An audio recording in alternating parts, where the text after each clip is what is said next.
Well, Merry Christmas, everyone. You're from jolly old England, and it's Christmas Eve, but it's recorded now, so I can get it out of the way. But I like to put up something on Christmas for everybody to watch. Here we are again. It's like a meat locker in the garage. Wife's got potatoes and carrots stored here for Christmas dinner. But I saw my breath a little bit ago in here, and even the fluorescent lights on the ceiling had a hard time turning on and warming up. So we got some light going now, and I just want to say, hey, what's going on? And I want to engage with the people, and because we have nearly 2,000 subscribers, which is, after 2 years, this isn't much of a hallmark, but hey, I'll take it. And I appreciate you, and just bring you in for some updates on what's going to be happening here in the garage and in John's place, Pete's place, in the next couple months. All right, so with it being Christmas, that time of the year, ain't got no money to do anything right now. Since I made the last video on the car, fixing the tack and all the smart coil dealios, haven't even touched it. So I need wire loom, the braided, shielded stuff.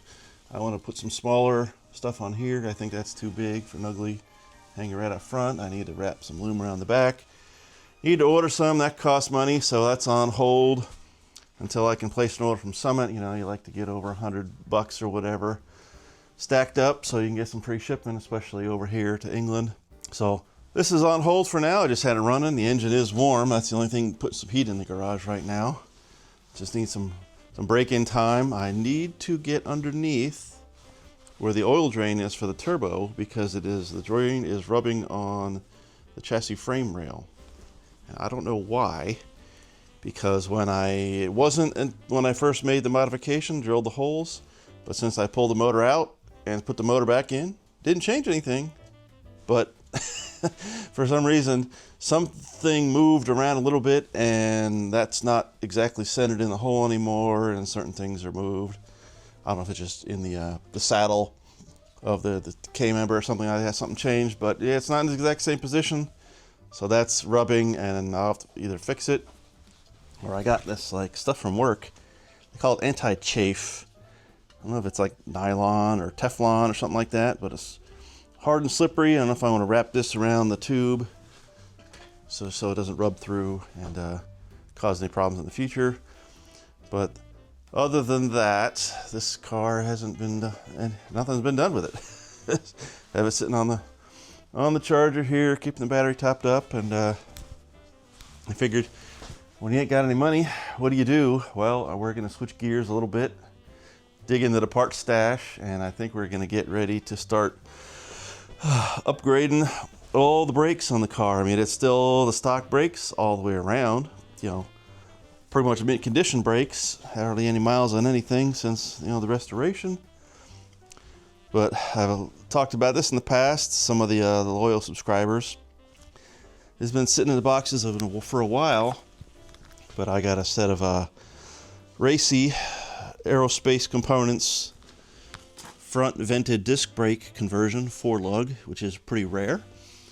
And I have a set, just like John has, of the foxbodybrakes.com like SN95 rear disc brake conversion with their cables.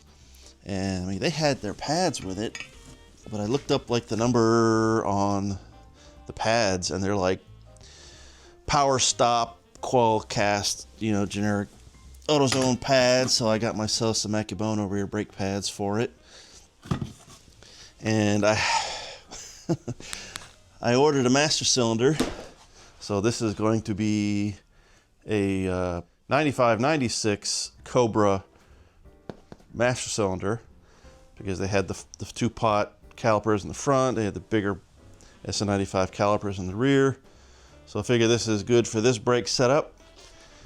And then I ordered this one not too long ago, and I forgot that I had already ordered one probably about a year ago for this conversion. So a different box, but same part number, 390217, 390217.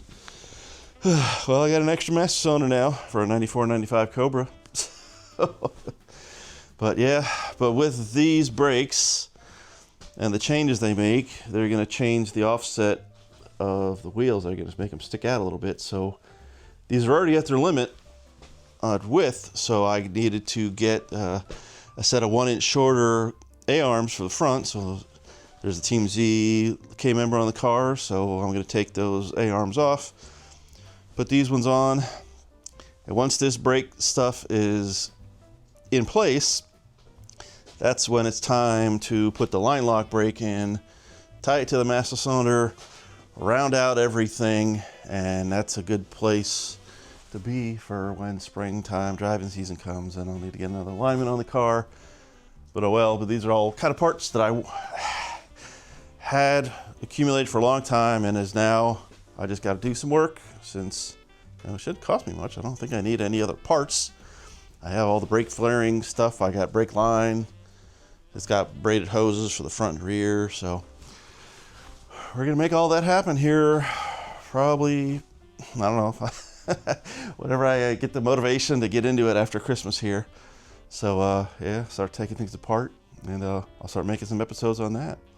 Another thing to note, we are gonna get a 302 project here coming soon, and it is gonna be the budgetedest build I've done in a long time. So it is my buddy who has the Mustang 2 Cobra 2. I'll throw you a picture right here. I've done a T5 for him in the past. I've done the 8-inch traction lock center section for him in the past, and he got himself a 302 V8 to convert, because his car's a 4-cylinder, but we're going to convert it to a V8 here. And it's, it doesn't have a lot of money, but we're going to build his engine the best we can, so it's a good runner, and I ought to do him proud. Anyway, even a mild, super duper mild, even a stock build is going to be way more horsepower than that 2.3 that he's got in there. So yeah, just going to make a nice runner for him. Once he drops off his parts, we're going to measure everything up, see what he's got. Who knows? I don't even know what heads he's got. Probably some 70s emissions heads or something. We're going to see if we can make him work. I'd love to find like a set of E7s or something that I could port. We may even do some porting on those heads, and just, as long as the guides are good, they're not cracked, we're probably going to run them. And as long as you got good rocker arms, we're going to, in a way, are they good enough to use for what we want? Are they junk? Are they going to need to be replaced? If they need to be replaced, is it easier or cheaper to go with something else? And we got to just evaluate everything. And it's going to be a super cheap mild cam, flat tappet cam, whatever we can get. He's already got himself a little Torker 2 intake manifold, which he got for cheap. We're going to put bits and pieces together and make something work. And that's the next build, I guess, we're going to have going on for an engine. And we're going to get back to John's house, keep working with his Clevor install. He got sick on us. He hurt his eye, he had an eye patch on. I guess he scratched it or something like that, itching it. But so we lost out on our Wednesday last week. So I had, Christmas prezzies here for Pete and John, but didn't get to get delivered. And then John went and buggered off to France to see his in-laws and family and stuff down there. So whatever, we'll get back together soon. And just want to say hello. Thanks for being a subscriber and a follower. And if you're sticking till the end, I really appreciate you. And we'll be back probably next at John's house and getting down with something serious. But hey, catch you guys again soon. Bye-bye.